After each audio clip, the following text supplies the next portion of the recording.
আসসালামু আলাইকুম গাইস, কেমন আছেন সবাই? আশা করি সবাই ভালো আছেন। তো আমি আজকে আপনাদের মাঝে একটা গল্প শেয়ার করতে যাচ্ছি। গল্পের নাম জিনবর। গল্পটি গল্পের শহর রংপুর ফেসবুক পেজ থেকে নেওয়া হয়েছে। তো আপনারা চাইলে পেজটি থেকে ঘুরে আসতে পারেন। পেজটির নাম এবং লিংক ডেসক্রিপশন বক্সে পেয়ে যাবেন। তো চলুন বেশি কথা না বলে গল্পটা আপনাদের মাঝে শেয়ার করি। আমি যখন সে জিনটাকে দেখি আমি তো ভয়ে শেষ। আমি জিনটাকে দেখে চিৎকার দিতেই যাব, তখনই তোর দাদা বললেন, এই কি করো, ভয় পেও না, ও আমার বন্ধু জিন। দাদির মুখে পুরনো একটা জিনের ঘটনা শুনছে আমাদের এই গল্পের নায়িকা রূপা। দাদির কথায় রূপা বলল, আচ্ছা দাদি, এই জিনটা কি আসলে দাদার বন্ধু ছিল? দাদি বলল, হ্যাঁ রে, সত্যি। আমি যখন তোর দাদার মুখে কথাটা শুনি তখন আমিও একটু বিশ্বাস করিনি। তোর দাদা তো কবিরাজ ছিলেন, এটা তো জানিস। আমি ভেবেছিলাম উনি মজা করে বলছে হয়তো, কিন্তু উনি যখন আমাকে বলল তুমি কি দেখবা আমার বন্ধু জিনকে, তোর দাদার কথায় আমি বললাম হ্যাঁ, আমি দেখতে চাই। আমার কথায় তোর দাদা ওই জিনটাকে ডাকে, আর আমি ওকে প্রথমে দেখে ভয় পেয়ে যাই। আমি সে জিনটাকে দেখে চিৎকার দিতে গেলে তোর দাদা আমাকে শান্ত করে বলে, এই ভয় পেও না, ও আমার বন্ধু জিন, তুমি যাকে দেখতে চেয়েছিলে। তোর দাদার কথায় আমি একটু সাহস নিয়ে ওই জিনটার সাথে কথা বলি। প্রথম একটু ভয় করলেও পরে আমার সাহস হয়, আর আমি প্রায় সময় ওই জিনটার সাথে কথা বলি। দাদির কথা শুনে রূপা বলল, উনি দেখতে কেমন ছিল দাদি? অনেক সুন্দর ছিল, তাই না? রূপার কথায় তার দাদি বলল, তোর দাদা যদি আজকে বেঁচে থাকতো তাহলে উনি আসতো আর তুইও দেখতে পারতি, কিন্তু তোর তো সে ভাগ্য নেই। দাদির কথার জবাবে রূপা বলল, দাদি শোনো না, তোমাকে একটা কথা বলি, আমি না প্রায় রাতে স্বপ্নে একটা জিনকে দেখি। রূপার কথা শুনে ওর দাদি বলল, জিনকে দেখিস মানে?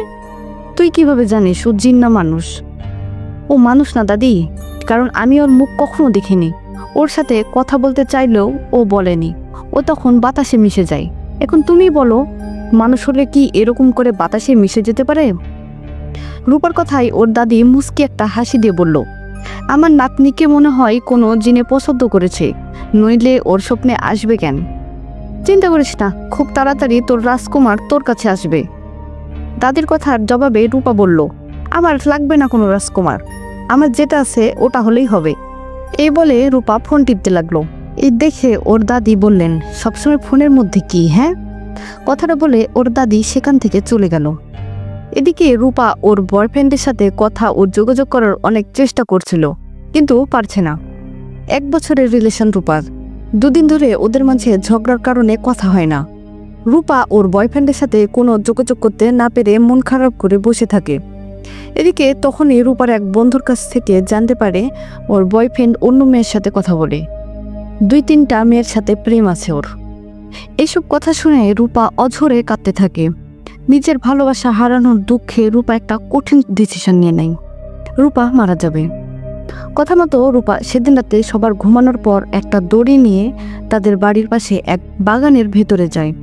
সেখানে যাবার পর রূপা একটা গাছে দড়ি বেঁধে গলায় ফাঁস দিবে, এমন সময় রূপার পিছন থেকে একটা সুন্দর ছেলে বলে ওঠে, এই কি করো, নামো বলছি।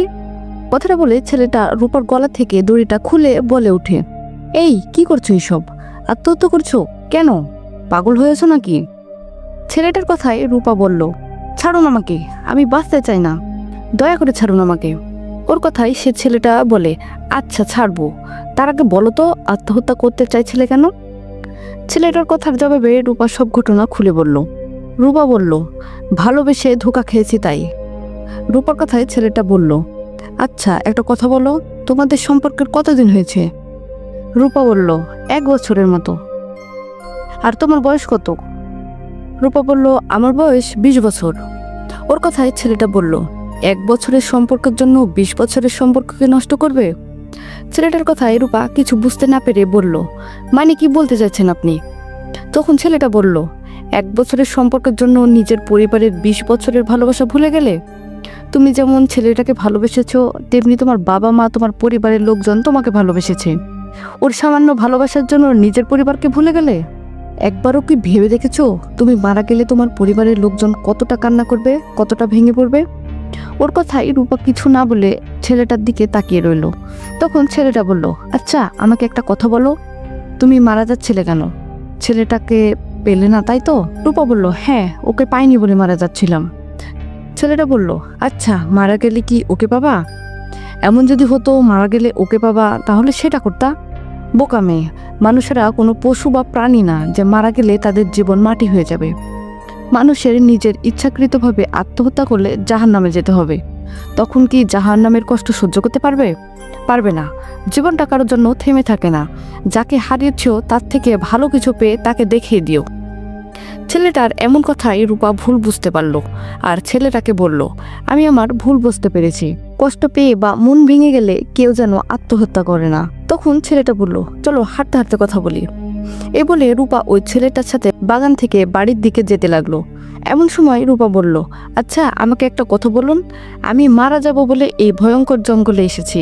আমার জানা মতে এই বাগানটা ভয়ঙ্কর, এখানে জিনপুরীরা থাকে। আপনি এখানে কি করছেন? রূপার কথাই সে ছেলেটা বলল, যদি সত্যিটা বলি ভয় পাবে না তো? আরে না, ভয় পাবো কেন? আপনি বলুন এই রাতের বেলা আপনি এই বাগানে কেন? রূপার কথাই ছেলেটা বলল, রূপা আসলে আমি কোনো মানুষ না, আমি একটা জিন। কি? জিন? ও মা গো, আমি তো শেষ। কথাটা বলে রূপা বেহুশ হয়ে পড়ে গেল। রূপার এমন অবস্থা দেখে সে জিনটা রূপার হুঁশ ফিরিয়ে বলল, এই ওঠো, হঠাৎ করে কি হলো? বেহুশ হলে কেন? ওর কথায় রূপা একটু পিছিয়ে বলল, সত্যি সত্যি কি আপনি জিন?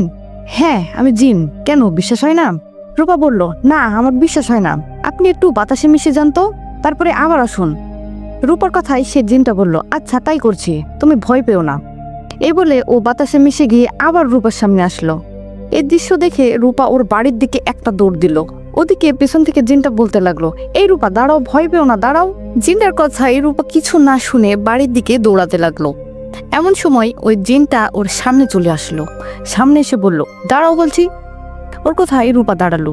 জিনটা বলল, দৌড়াচ্ছ কেন? তুমি না বললা ভয় পাবে না? আমি দেখতে ভয়ঙ্কর যে ভয় পাচ্ছ? জিনের কথা শুনে রূপা তোতলাতে তোতলাতে বলল, না মানে জিন, আজকে জীবনে প্রথম জিন দেখলাম তো তাই। আপনি আমাকে কিছু করবেন না তো? প্লিজ আমাকে বাড়ি যেতে দিন। রূপার এমন কথাই সে জিনটা বলল, তুমি তো অনেক ভীতু, এত ভয় নিয়ে মরতে আসলে কিভাবে? আমি তো সুন্দর রূপে আছি তাই না, তুমি ভয় পেও না। ওর কথাই রূপা বলল, আচ্ছা ভয় পাবো না, আপনি আমাকে কিছু করবেন না যেন।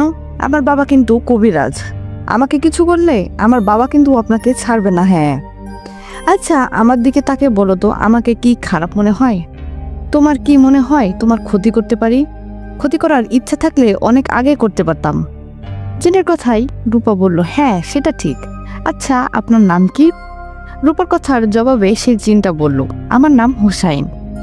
সুন্দর নাম আপনার। আরেকটা কথা, আমি এখানে গলায় দড়ি দিয়ে মরতে আসছি, আপনি জানলেন কিভাবে? আপনি কি তখন এখানেই ছিলেন? রূপার কথাই হুসাইন জিন বলল, তোমার দাদার সাথে আমার অনেক ভালো সম্পর্ক ছিল, ওনার কাছে অনেক শিক্ষা নিয়েছিলাম আমি। উনি আমাকে বলে রেখেছিল, হুসাইন আমি মারা যাবার পর আমার পরিবারের কারো কোনো বিপদ হলে আল্লাহর রহমতে তুমি অচির হয়ে এসো আমার পরিবার সাহায্য করতে। তোমার দাদার কথাই আমি অদৃশ্যভাবে তোমাদের পরিবারের দেখাশোনা করি। আজ তুমি এত বড় একটা পাপ কাজ করতে গিয়েছিলে বলে তোমার সামনে আসলাম, কথা বললাম। তুমি আবার আমার কথা কাউকে বলো না যেন। জিনের কথা শেষ হতে না হতেই রূপা বলল, চলে যান এখান থেকে, অদৃশ্য হয়ে যান, দাদি আসছে আমার দিকে। রূপার কথায় হোসেন জিন বাতাসে মিশে গেল। এদিকে রূপার দাদি রূপার কাছে এসে বলল, রূপা তুই এখানে কি করছিস? তুই জানিস তোকে আমরা তোর রুমে না পেয়ে সব জায়গায় খোঁজাখুঁজি করতে থাকি। বাবা রাজীব এদিকে আয়। রূপা এদিকে। দাদির কথাই রূপা বলল, দাদি বাবাকে ডাকছো কেন? আমি এমনি আসছি এদিকে। এদিকে তখনই রূপার মা বাবা লাইট হাতে নিয়ে সেখানে আসলো। রূপার বাবা এসে রূপার গালে ঠাস করে একটা থাপ্পড় দিয়ে বলল, রাতের বেলা এদিকে কি? রাত করে ঘর থেকে বাহিরে আসছিস কেন? বল, সত্যি করে বল। বাবার এমন রাগান্বিত কথাই রূপা কাঁদতে কাঁদতে বলল, বাবা এমনি একটু আসছি এদিকে, আমি তো বাড়িতে যাচ্ছিলাম তাই না, এমনি আসছিলাম। এমনি আসছিস? তুই আমাদের যা বলবি আমাদের তাই বিশ্বাস করতে হবে তাই না? সত্যি করে বল, কার সাথে দেখা করতে আসছিলি? কথাটা বলে সামনে আশেপাশে লাইট মেরে দেখলেন রূপার বাবা। কাউকে না দেখে রূপার বাবা বলেন, পালিয়ে গেছে, আমরা আসার আগেই পালিয়ে গেছে তাই না? বাবার কথায় রূপা বলল, বাবা সত্যি আমি কারোর সাথে দেখা করতে আসিনি, এমনি আসছি। ওর কথায় ওর বাবা আবারও মারতে আসায় রূপার দাদি বললেন, রাজীব কি করছিস? এত বড় মেয়েকে কেউ মারে নাকি? মারিস না। মায়ের কথায় রূপার বাবা বলেন, তাহলে ওকে সত্যিটা বলতে বলো। মা ও একটা যুবতী মেয়ে, এখন কিছু করে বসলে সমাজে মুখ দেখাবো কি করে? গভীর রাতে কখনো দেখেছো কেউ ঘুরতে বের হয়? এখনো সময় আছে, ওকে বুঝাও। আর আজকে থেকে ওর একা থাকা বন্ধ। আজকে থেকে তোমার সাথে ঘুমাবে ও। এখন চলো, ওকে নিয়ে চলো। এ বলে রূপার বাবা রূপাকে নিয়ে বাড়িতে গেলেন। বাড়িতে যাবার পর বিছানায় মন খারাপ করে বসে রইল রূপা। এই দেখে ওর দাদি দরজা লাগিয়ে বলল, হ্যাঁ রে রূপা, আমায় সত্যি করে বলতো, তুই ওর বাগানের দিকে গেছিলি কেন? তুই কি কাউকে ভালোবাসিস? তার সাথে দেখা করতে গেছিলি? দাদির কথায় রূপা তো সত্যিটা বলতেও পারে না। ও আত্মহত্যা করতে গেছিল। তাই ও বলে, আসলে দাদি আমি শুয়েছিলাম, ঘুম আসছিল না, তাই জানালাটা খুলে বাহিরের দিকে তাকাতে দেখলাম দূরে সাদা জুব্বা পরা উঁচা লম্বা একটা অবয়ব দাঁড়িয়ে আছে। ওর মুখটা দেখা যাচ্ছিল না। আমি একে দেখতে কৌতূহল নিয়ে বাহিরে বের হই আর ওই বাগানের দিকে যাই। তারপর তো তোমরা গেলে আর আমাকে সেই তখন ভূত থেকে ভুল বুঝতে লাগলে। রূপার কথায় ওর দাদি বলল, ও আচ্ছা এ কথা, তা আগে বললি না কেন? বললে তো আর মায়ের খেতে হতো না, তাই না? চুপ করো দাদি, তোমাদের বললে কি তোমরা বিশ্বাস করতে? এখন ঘুমাতে দাও, ঘুম পাচ্ছে। রূপার কথায় ওর দাদি আর কিছু না বলে ঘুমিয়ে গেলেন। এদিকে রূপা চোখ বন্ধ করে ওই হুসাইন জিনের কথা ভাবতে লাগলো। ওর কথা ভাবতে ভাবতে ঘুমিয়ে পড়ল। পরের দিন দিনের বেলা রূপা বাড়ির আশেপাশে দেখলো সে জিনটাকে কোথাও দেখা যায় কিনা, কিন্তু না, জিনটাকে রূপা কোথাও দেখতে পেল না। ভাবনায় সে দিনটাও কেটে যায় রূপার। সেদিন রাতে খাবার খেয়ে শুয়ে শুয়ে দাদির সাথে গল্প করছে রূপা। গল্প করার এক ফাঁকে রূপার দাদি ঘুমিয়ে যায়। দাদিকে ঘুমাতে দেখে রূপা ঘুমাতে যাবে এমন সময় হোসাইন জিন রূপার ঘরে আসে। হোসাইনকে দেখে রূপা অবাক হয়ে বলে, আপনি আপনি এখানে কেন? আল্লাহ, কেউ দেখলে আমাকে মেরে ফেলবে। কালকে বাবা আমাকে থাপ্পড় দিয়েছিল, চলে যান আপনি, দাদি জেগে যাবে। রূপার কথাই সে জিনটা বলল, ভয় পেও না, আমি তোমার দাদিকে গভীর ঘুমে ঘুম পাড়িয়েছি। উনি আমাদের কথা কিছুই শুনবে না, জেগেও যাবে না। জিনের কথাই রূপা বলল, আপনি দিনের বেলা কই ছিলেন? জানেন কেন? জানি না, আপনার কথা অনেক ভাবছি। রূপার কথাই হোসেন বলল, আমি দিনের বেলা আসি না, দিনের বেলা আমার রাজ্যে থাকি আমি। আপনার রাজ্য? ইস, আমি যদি আপনার রাজ্যে যেতে পারতাম। আমি শুনেছি জিনদের রাজ্য অনেক সুন্দর হয়। রূপার কথায় পাশের রুম থেকে ওর বাবার কাশির আওয়াজ আসায় রূপা বলল, বাবা বাবা মনে হয় জেগে গেছে, আপনি চলে যান। আরে চিন্তা করো না, কিছু হবে না, তোমার বাবা বুঝতে পারবে না কিছু। রূপা বলল, না না, আপনি চলে যান প্লিজ, বাবার অনেক রাগ। তাছাড়া বাবা সত্যি সত্যি একটু একটু কবিরাজি জানে, বাবা জানতে পারলে অনেক সমস্যা হবে, যান আপনি। রূপার কথাই হোসেন জিন চলে গেল। ও চলে যাওয়ার পর রূপা বেশ কিছুক্ষণ জেগে থেকে ঘুমিয়ে পড়ল। রূপার ঘুমানোর পর ও দেখলো ও একটা অজানা জায়গা আর ওর পাশে হোসাইন জিন বসে আছে।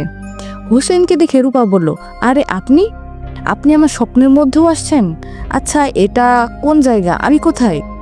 রূপার কথাই হোসেন বলল, রূপা এটা স্বপ্ন না, এটা বাস্তব। আমি তোমাকে ঘুমের মাঝে আমাদের জিন রাজ্যে নিয়ে আসছি। কি? এটা সত্যি স্বপ্ন না? না রূপা, স্বপ্ন না, সত্যি এটা। তোমার না ইচ্ছে ছিল জিন রাজ্য দেখার, তাই তো তোমাকে নিয়ে আসলাম। জিনের কথাই রূপা বলল, তাই বলে সত্যি সত্যি নিয়ে আসবেন? আমার তো ভয় করছে, আমাকে নিয়ে আসছেন, আমার মা বাবা আমাকে খুঁজবে না? হোসেন বলল, ও নিয়ে তোমাকে চিন্তা করতে হবে না, তোমাকে সঠিক সময়ে রেখে আসা হবে। তবে ভয় না পেয়ে আমাদের রাজ্যটা দেখো, দেখা হলে আমি রেখে আসব। হোসেন জিনের কথাই রূপা বলল, এটা কোন জায়গা? জায়গাটা জঙ্গলের মতো কেন?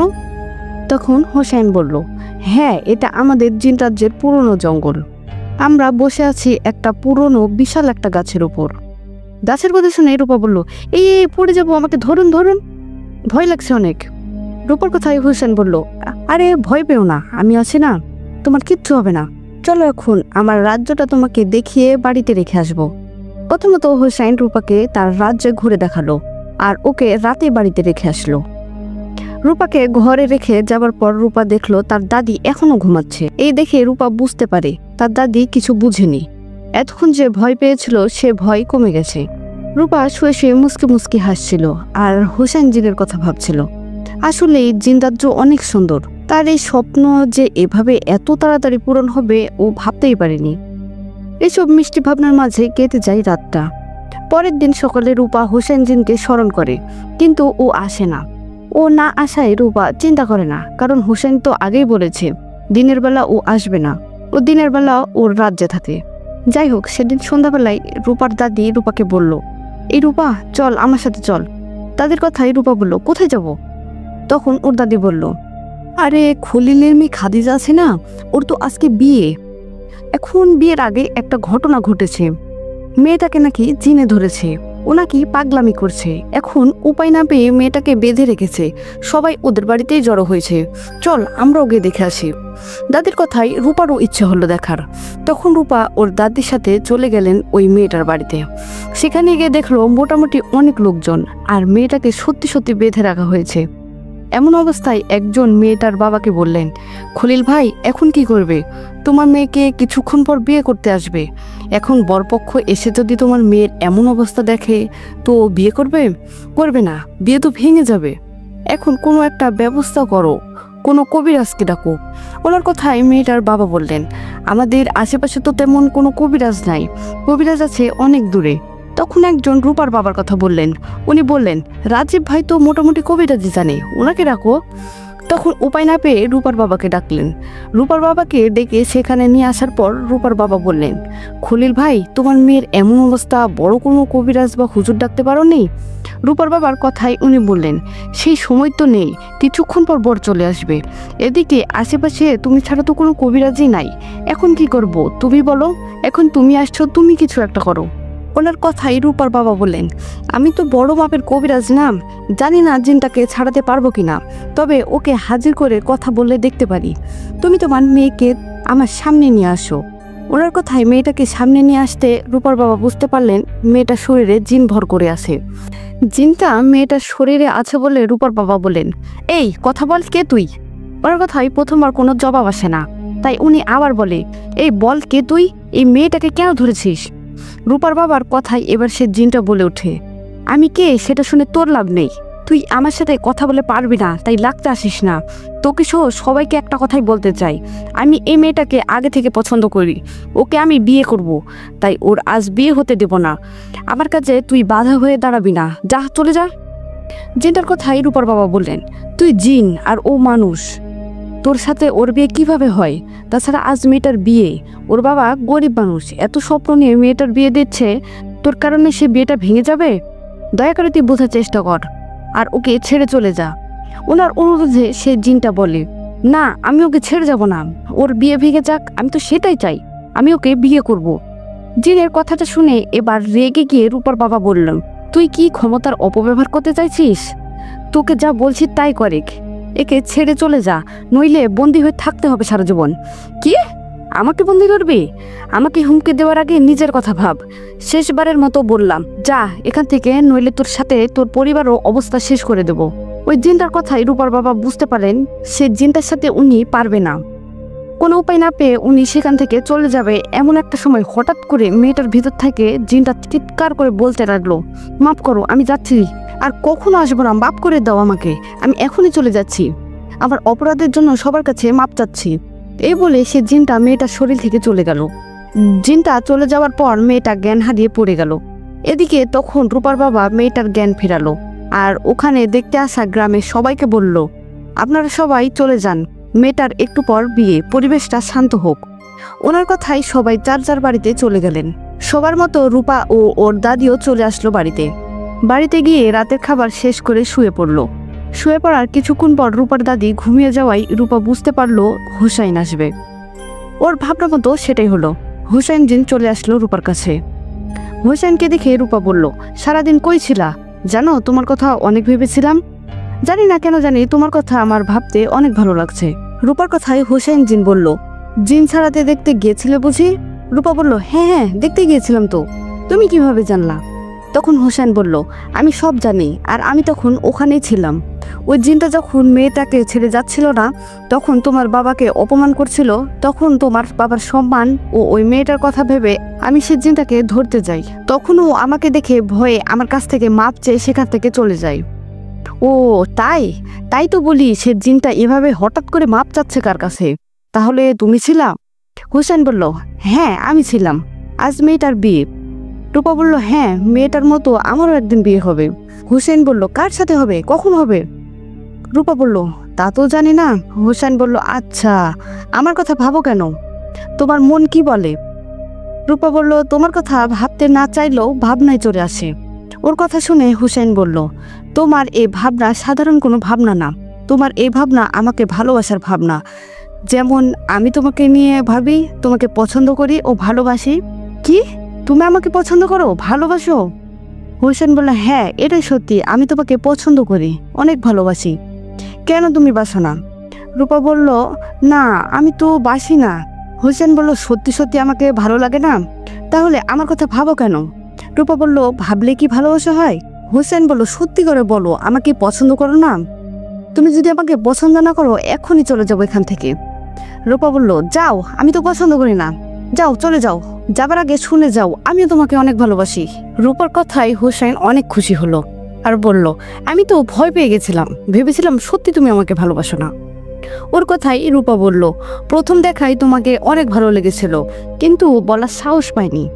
জানি না তোমার মাঝে কি মায়া আছে, যার কারণে আমার ব্রেকআপ হওয়ার কষ্ট ভুলে তোমাকে ভালোবাসলাম। হুসাইন, আমি জানি না আমাদের ভালোবাসার শেষ পরিণতি কি হবে, শুধু এটা জানি আমি তোমাকে ভুলতে চাই না। রূপার কথাই হুসাইন বলল, সব ভালোবাসায় বাধা আসে, আমাদেরও আসবে, এতে ভয় পেও না, অনেক রাত হয়েছে, তুমি ঘুমাও, আমি চলে যাই। রূপা বলল, এখনই যাবা? রূপার কথাই হুসাইন রূপার কাছে আসলো আর রূপার একটা হাত ধরলো।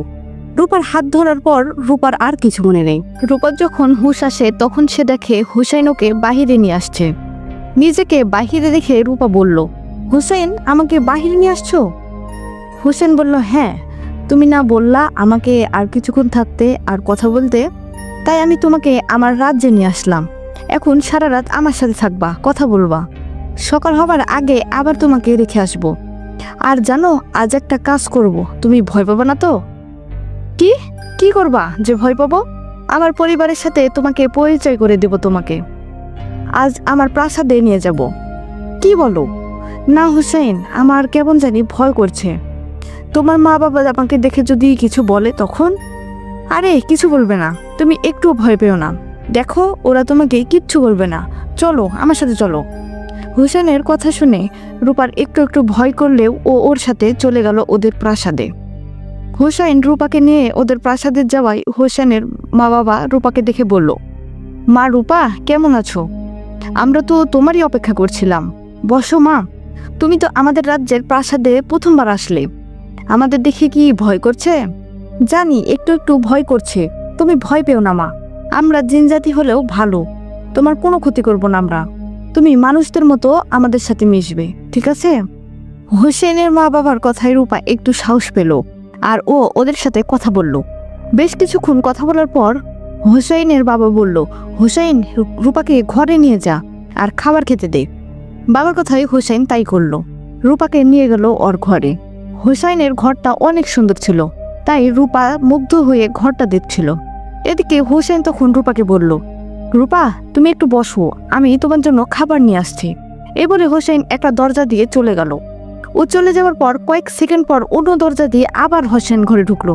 হুসাইনকে দেখে রূপা বলল, হুসাইন তুমি না এই দরজা দিয়ে বের হলা, তাহলে এই পাশের দরজা দিয়ে এত তাড়াতাড়ি আসলা কিভাবে? রূপার কথাই হুসাইন কিছু না বলে ওর দিকে তাকিয়ে মুসকি মুসকি হাসছিল। এমন সময় রূপাকে অবাক করে দিয়ে হুসাইন খাবার নিয়ে রুমে ঢুকলো। মানে কিভাবে কি? রূপার সামনে একই চেহারা দুজন দাঁড়িয়ে আছে, এরা দেখে রূপা কিছু না বলে অবাক হয়ে তাকিয়ে রইল। তখন খাবার হাতে হুসাইন বলল, কি অবাক হচ্ছ? আমরা যমজ ভাই, ও আমার ভাই হাসান, আমি হুসাইন আর ও হাসান। তুমি চমকে গিয়েছিলে বুঝি? হুসাইনের কথায় রূপা লম্বা নিঃশ্বাস ফেলে বলল, ও তাই বলো, আমি তো অবাক হয়ে গেছিলাম। তোমরা যমজ ভাই? আরে হাসান ভাই বসেন। তখন হাসান বলল, না বসবো না। এ বলে হাসান হুসাইনকে বলল, হুসাইন এই তাহলে তোর স্বপ্নের নায়িকা, এই তাহলে তোর ভালো লাগা ভালোবাসা, যাকে প্রথম দেখায় প্রেমে পড়ে গেছিলি? হাসানের কথায় হুসাইন বলল, হ্যাঁ এই সে। তখন হাসান রূপার সাথে আরেকটু কথা বলে চলে গেল। এদিকে হাসান চলে যাওয়ার পর রূপা বলল, হুসাইন তোমার ভাই কি বলল? আমাকে প্রথম দেখায় প্রেমে পড়ে গিয়েছিলে মানে? আমি তোমার স্বপ্নের নায়িকা মানে? এখানে অন্য কিছুর গন্ধ পাচ্ছি। তোমার মা বাবাও আমাকে ভালোভাবে চেনে, সত্যি করে বলো তো আসল কাহিনীটা কি? ওর কথাই হুসাইন বলল, এসব কিছু না, নাও তুমি খাবার খেয়ে নাও। তখন রূপা বলল, না আগে বলো হুসাইন, আমাকে যদি সত্যি ভালোবেসে থাকো তাহলে সত্যিটা বলো। তখন হুসাইন বলল, আসলে রূপা আমাকে ভুল বোঝো না, আমি তোমার দাদার কোনো পরিচিত জিন নই। আমি তোমার পরিবারকে দেখেও রাখি না। আমরা দুই ভাই ঠিক করি আমরা একই দিনে বিয়ে করব। সে অনুযায়ী আমরা মেয়ে দেখতে থাকি, মানে পরীদের। তো একদিন আমি বাবার কাছে অনুমতি নিই তোমাদের মানুষদের দুনিয়াতে ঘুরতে যাওয়ার জন্য। আমার কথাই বাবা আমাকে অনুমতি দেয় আর বলে সাবধানে ঘুরবে। আমি বাবার অনুমতি নিয়ে তোমাদের দুনিয়াতে ঘুরতে যাই। তোমাদের দুনিয়াতে ঘুরতে ঘুরতে আমি একটা গাছে বসে আরাম করছিলাম। তখন আমি তোমাকে প্রথম দেখি। আমি জানি না তুমি সেদিন সন্ধ্যাবেলা কোথা থেকে বাড়িতে ফিরছিলে। তোমাকে প্রথম দেখে ভালো লেগে যায় আমার, আর আমি তোমার পিছু নিই। আমি তোমার পিছু নিয়ে তোমাদের বাড়িতে যাই। তারপর আমি তো আমার রাজ্যে ফিরে আসি, আর আমার মা বাবা ও ভাইকে তোমার কথা বলি। মা বাবাকে এটাও বলি তুমি অন্য একটা ছেলেকে ভালোবাসো। আমার মুখে এই কথা শুনে বাবা বলেন, হোসেন, আমরা জিন, আমরা চাইলে কিছু কিছু বিষয়ে মানুষদের কাছ থেকে কিছু জিনিস জোর করে আদায় করে নিতে পারি, কিন্তু আমরা সেটা কখনো করব না। ওই মেয়েটা একটা ছেলেকে ভালোবাসে। এখন তুমি ওই মেয়ের সামনে যাবে না, ওকে তোমার ভালো লাগার কথাও বলবে না। যদি কখনো ওই মেয়েটা ওই ছেলেটার মাঝে ভালোবাসা শেষ হয়, সেদিন তুমি ওই মেয়েটার সামনে যাবে আর কথা বলবে। কিন্তু একটা কথা, তুমি কখনো মেয়েটাকে জোর করতে পারবে না। ও ইচ্ছা করে তোমাকে ভালোবাসলে তখন তুমি ওকে ভালোবাসতে পারবা, ও বিয়ে করতে পারবা। বাবার কথা মতো তোমার কাছে যেতাম, কিন্তু তোমার সামনে যেতাম না। এভাবে অনেক দিন চলার পর সেই ছেলেটার সাথে তোমার ব্রেকআপ হয়, আর তুমি সেই দুঃখে বাগানে যাও ফাঁস দিতে মরতে। তুমিও মরতে গেছো দেখে আমি তোমার সামনে আসি, তোমাকে বুঝাই। তারপর থেকে তো তুমি সব জানোই। হোসেনের কথায় রূপা অবাক হয়ে বলল, এত কাহিনী তুমি আমাকে বলতে পারতা? হোসেন বলল, সব কথা কি সবসময় বলা ঠিক? আমি তো তোমাকে পছন্দ করি, ভালোবাসি, এটাই সত্যি। রূপা বলল, হোসেন, আমি তোমাকে অনেক পছন্দ করি, ভালোবাসি। তুমি এতদিন আমার কাছে এই কথাগুলো লুকাইছো, মিথ্যা বলেছো। ভবিষ্যতে আর কখনো মিথ্যা বলবো না, কেমন? হোসেন বলল, হ্যাঁ, তোমাকে কথা দিলাম আর কখনো মিথ্যা বলবো না। এখন চলো, তোমাকে তোমার বাড়িতে রেখে আসি। হোসেনের কথাই রূপা হোসেনের মা বাবার কাছে বিদায় নিয়ে হোসেনের সাথে ওর বাড়িতে চলে গেল। রূপা বাড়িতে আসার পর হোসেন ওর কাছে বিদায় নিয়ে চলে গেল তার রাজ্যে। হোসেন যাবার পরে রূপা সবেমাত্র তার বিছানায় শুতে যাবে, ঠিক তখনই ঘটে আসল কাহিনী। তো গাইস, গল্পটির পরবর্তী পার্ট পেতে আমাদের কাহিনী কন্যা চ্যানেলটি সাবস্ক্রাইব করে রাখুন। এতক্ষণ কণ্ঠে আমি হামিদা ছিলাম। আর অবশ্যই ভিডিওটি ভালো লাগলে একটা লাইক এবং একটা কমেন্ট এবং ভিডিওটি শেয়ার করতে ভুলবেন না। ধন্যবাদ।